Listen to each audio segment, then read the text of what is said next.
If grace cancels the Sabbath, then grace cancels morality too. Let's make one thing clear. Grace is not a license to sin.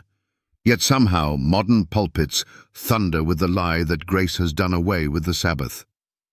That because Jesus died, the seventh day, blessed, sanctified, and hallowed by God Himself, has lost its value. But if grace erases the fourth commandment, then logically, grace erases all 10. And if we accept that, then brace yourself. There's no more sin, no more law, no more morality, only chaos cloaked in Christian jargon. To those who preach this twisted gospel, I ask you, who gave you the authority to divide the 10 commandments like a butcher carving meat? Why is thou shalt not kill still moral, but remember the Sabbath day to keep it holy suddenly ceremonial? Did God's finger shake when He etched the fourth commandment in stone? Was it temporary? No. All 10 were written by His eternal hand. All 10 reflect His eternal character. If grace means God no longer requires obedience to the Sabbath, then let's apply that logic. Can we now steal because we're under grace? Can we now commit adultery because we're no longer under the law? Can we lie, covet, dishonor our parents, worship idols, and take God's name in vain because we're free?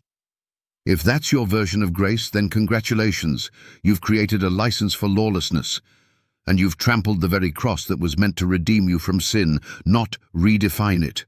Romans 6:15 screams at your theology. What then? Shall we sin because we are not under the law but under grace? God forbid. Grace doesn't abolish the law. Grace forgives us when we break it. Grace empowers us to keep it. Grace is not a hammer that shatters the Sabbath. It's the glue that holds obedience and love together. Jesus said in Matthew 5:17, "Think not that I am come to destroy the law.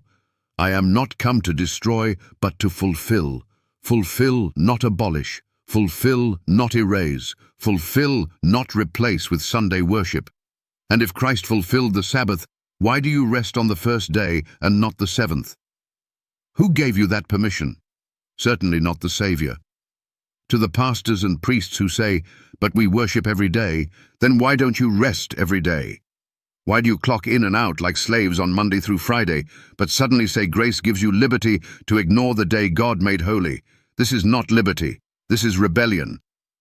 To the imams who say, "We have our own day," then I ask, did God bless Friday at creation? Did He sanctify it? Did He rest on it? Or did He rest on the seventh day? Genesis 2:1-3. The Sabbath is not Jewish, it's divine. It existed before sin, before nations, before excuses.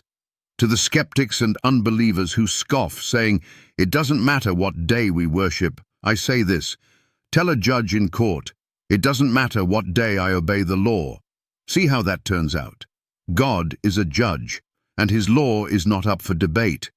And if you insist that the Sabbath is dead because of grace, then you must be consistent.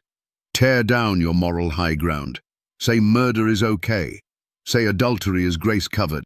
Say theft and lying are no longer sin. You won't? Then admit it. The moral law still stands, and the Sabbath still stands with it. Grace doesn't cancel the Sabbath. Grace confirms it.